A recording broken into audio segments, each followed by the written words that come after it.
So, Mr. Pishgar with the Space Coast Progressive Alliance, we are delighted you're here, and we look forward to what you might have to say. I'll submit this afterwards, by the way, in writing as well. Thank you. My name is Joe Pishgar, and I live in West Melbourne. I'm represented by State Representative John Devaya and State Senator Mike Herdopoulos.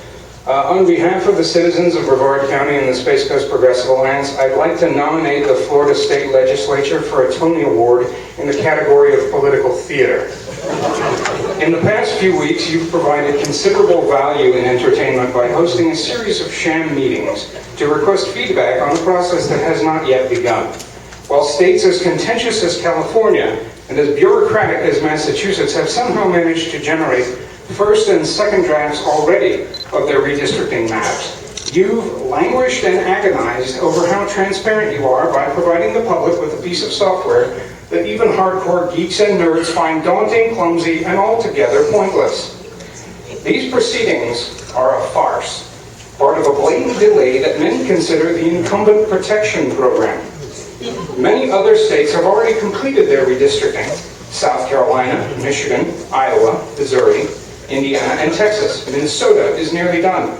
Oklahoma has been done for some time now. Can you honestly expect us to believe that our redistricting should naturally proceed at a slower pace than Oklahoma's? Is the state where humans have been blasted into orbit for the past half a century somehow technologically inferior to Oklahoma? Is there a special redistricting buffalo that we can borrow on loan from Oklahoma at some point to help speed things along? What precisely are these hearings for? I mean, apart from the massive waste of taxpayer dollars as each of you chalk up expenses attending these to your office accounts, you want our feedback. On what exactly? FairDistricts passed with 63% of the vote. You've given us nothing to provide feedback on. Yes, on the surface, the thing is transparent, but there's no substance behind the glass to speak of. You've had census data for months now. Is there no one in Tallahassee with Google Maps, Microsoft Office, and a wide format printer? And asking us to draw the maps for you is even further a stretch, a contemptible attempt to crowdsource blame for the incumbent favoring maps you'll end up producing on your incumbent favoring timeline.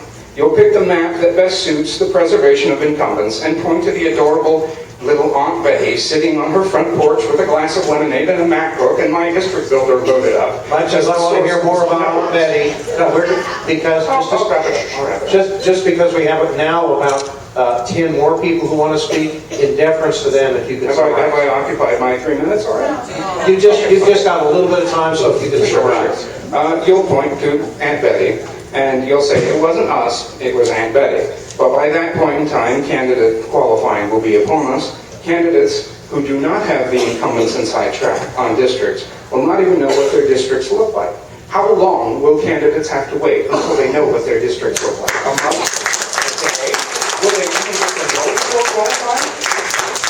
This is to say nothing of the havoc this is going to wreak on the supervisor election. I have to ask you to summarize, please, and just take about 10 seconds. We demand the expeditious drawing of fair, nonpartisan election districts. We demand that you put a stop to these fake hearings, these pointless, futile practices of navel-gazing that you've seen fit to expend our tax dollars on and focus maybe, I don't know, on something more important like jobs. Thank you, Mr. Pishgar.